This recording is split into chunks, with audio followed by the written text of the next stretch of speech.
April 22nd, 1945.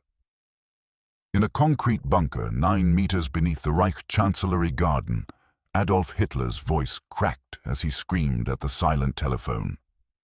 SS Obergruppenführer Felix Steiner hadn't attacked. The relief force that was supposed to save Berlin, the counterattack that would turn the tide, had never materialized. Hitler's hands trembled as he slammed down the receiver. Around the conference table, generals and adjutants stood frozen, watching the Führer of the Third Reich realize something that had been true for weeks, but that he was only now, in this moment, forced to confront. No one was obeying him anymore. The breakdown that followed would be described by every witness present as unlike anything they'd seen before. Hitler, who had raged countless times, who had berated generals and threatened subordinates, now seemed to collapse inward. "The war is lost," he said, his voice suddenly quiet after the screaming. The words hung in the stale bunker air, then louder, building again. "Everyone has betrayed me. Everyone has lied to me." He declared he would stay in Berlin, that he would shoot himself, that there was nothing left. For the first time, the witnesses would later recall, Hitler seemed to understand that his words no longer made things happen. But this moment on April the 22nd wasn't the first time someone had disobeyed the Führer. It was simply the moment when the accumulated weight of disobedience became impossible to ignore. 5 weeks earlier, on March 19th, Hitler had issued one of his most sweeping orders of the entire war. The Nero Decree, as it would become known, commanded the total destruction of Germany's infrastructure. Every factory, every bridge, every power plant, every transportation hub, all of it was to be demolished before it could fall into enemy hands. The decree was explicit. All military, transportation, communication, industrial and supply facilities, as well as all resources within the Reich, which the enemy might use immediately, or in the foreseeable future for continuing the war, are to be destroyed. It was a scorched earth policy that would have left Germany a wasteland. Hitler's logic was brutally simple. If Germany couldn't win, it didn't deserve to survive. A nation that had failed its Führer had no right to exist beyond his own existence. The man responsible for implementing this decree was Albert Speer, the Reich Minister of Armaments and War Production. Speer was 40 years old, an architect who had risen to become one of the most powerful men in Nazi Germany.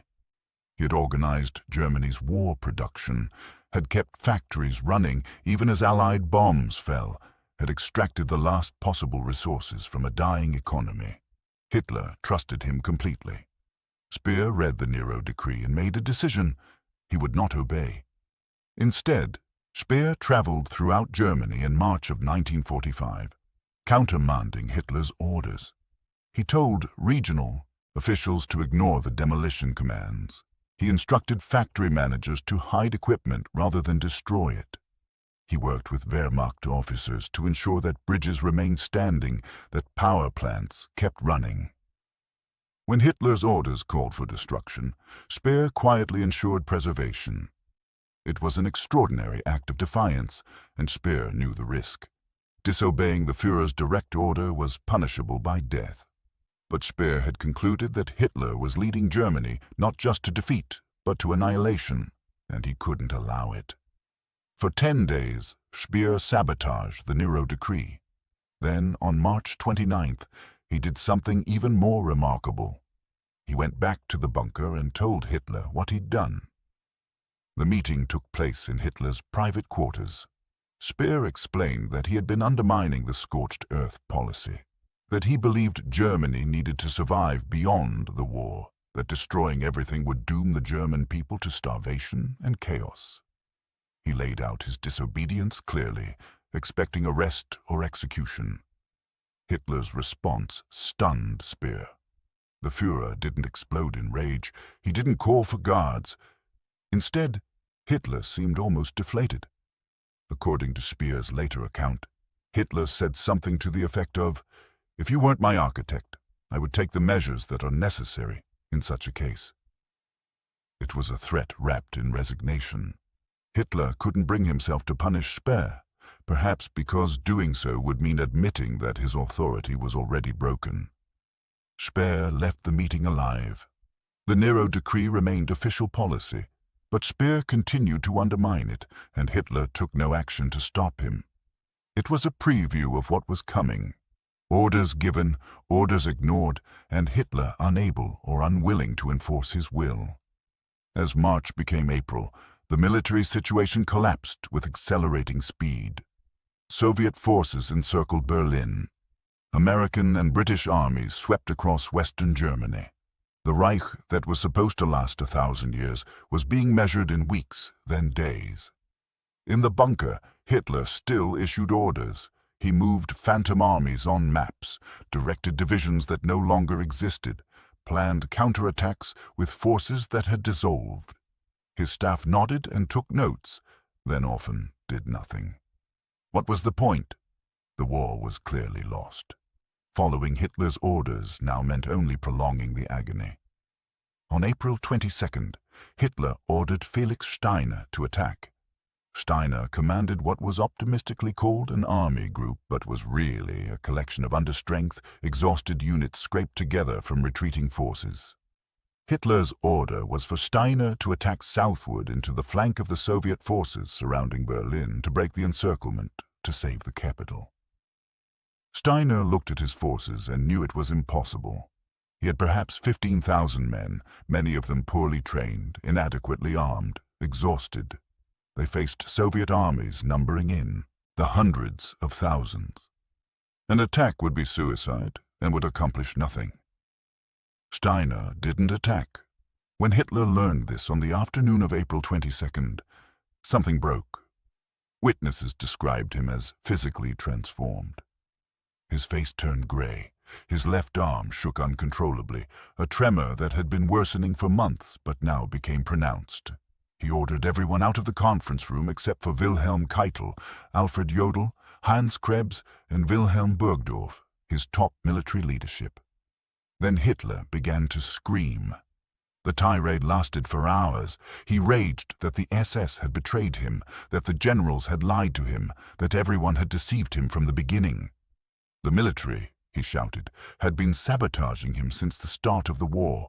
Every failure, every defeat was because people hadn't followed his orders. Now, at the end, they had abandoned him completely.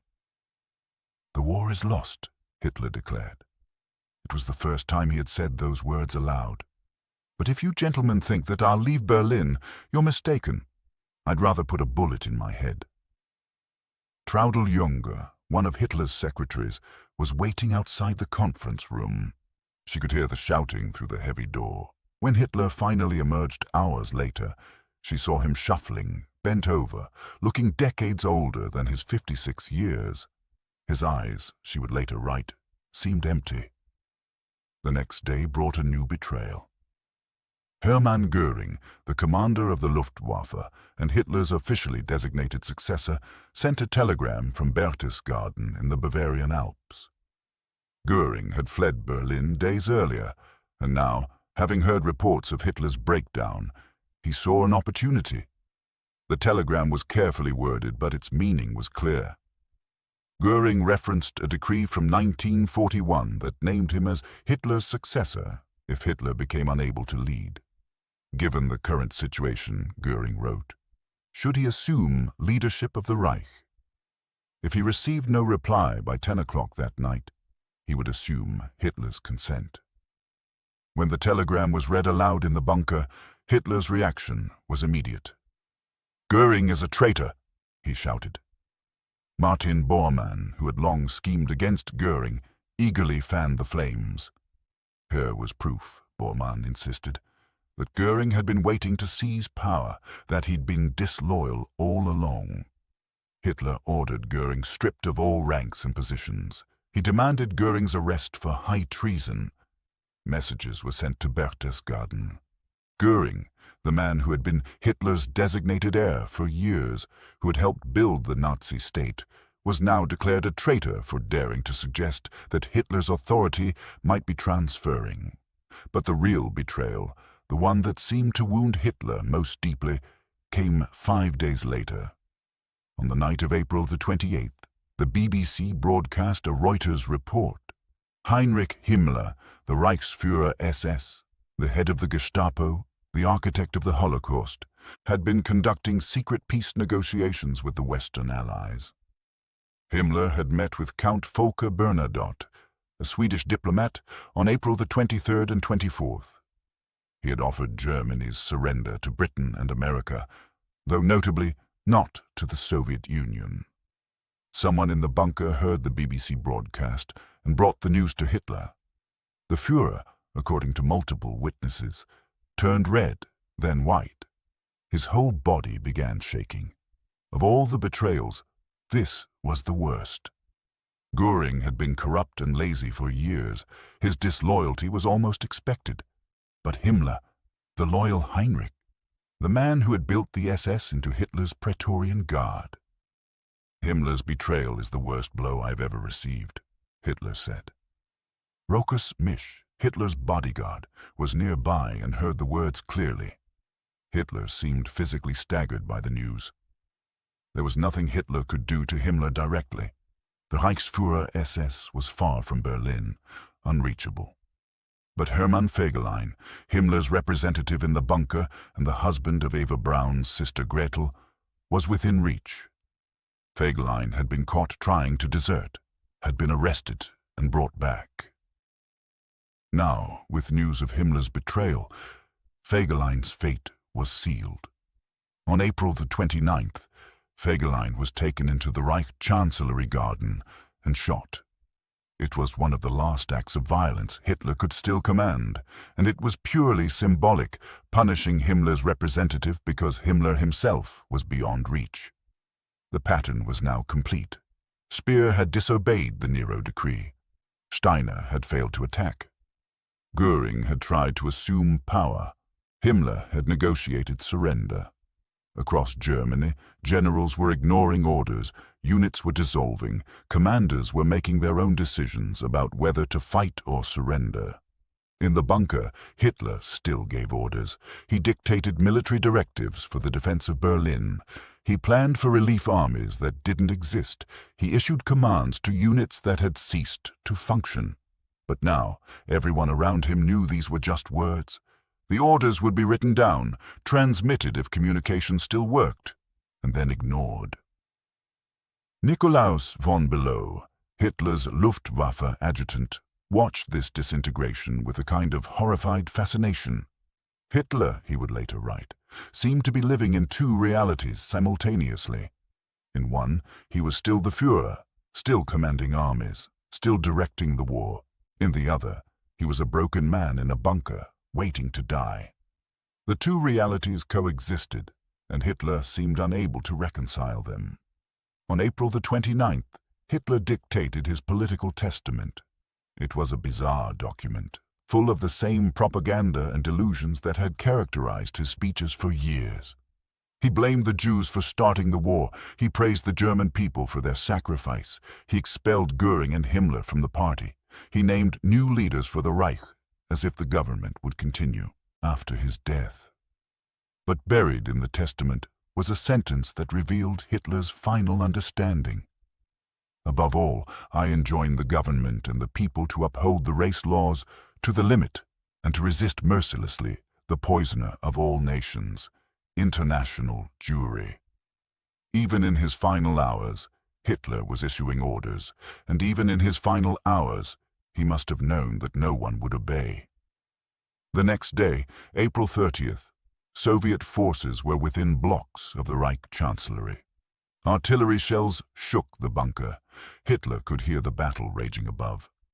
Around 3:30 in the afternoon, Adolf Hitler and Eva Braun, whom he had married the day before, went into his private quarters. A single gunshot was heard. When aides entered the room, they found Hitler dead from a self-inflicted gunshot wound, Eva dead from cyanide poisoning. The bodies were carried up to the garden, doused with gasoline, and burned as Soviet shells fell nearby. It was a hasty, incomplete cremation, nothing like the grand funeral Hitler had once imagined for himself. In the days that followed, The remaining Nazi leadership tried to negotiate surrender. Karl Dönitz, whom Hitler had named as his successor, attempted to form a government, but the Allies had no interest in negotiating with any Nazi authority. The surrender, when it came on May 8th, was unconditional and total. Hitler's final orders, the ones he'd issued in his testament, were ignored. The government he'd appointed dissolved within days. The Reich he'd built was dismantled. Everything he'd commanded in those final weeks came to nothing. Looking back, the question isn't really when Hitler realized no one was obeying him anymore. The question is why it took him so long to realize it. Speer had disobeyed him in March. Steiner had failed him in April. Göring and Himmler had betrayed him in the final week. But Hitler kept issuing orders, kept believing in his own authority, kept acting as if his words still had power. Perhaps it was psychological necessity. To admit that no one was obeying would be to admit that his authority was gone, and without authority, Hitler was nothing. His entire identity was bound up in being the Führer, the leader whose will was law. To recognize that people were ignoring him would be to recognize that he had already ceased to exist in any meaningful sense. Or perhaps, in some corner of his mind, Hitler did understand. Perhaps that's why he raged so violently when Steiner didn't attack, why Himmler's betrayal wounded him so deeply. These weren't just military failures or political betrayals. They were confirmations of what Hitler had been trying not to see, that his power had become an illusion, sustained only by the people around him pretending to listen. In the end, Hitler's final words weren't the grand pronouncements of his testament or the propaganda of his final speeches. His final words were orders that no one followed, commands that disappeared into silence. The desperate assertions of authority by a man who no longer had any. The witnesses who survived the bunker would spend decades trying to explain what they'd seen in those final days. They described a man who seemed to be disintegrating, whose physical tremors and psychological collapse mirrored the collapse of the regime he'd built.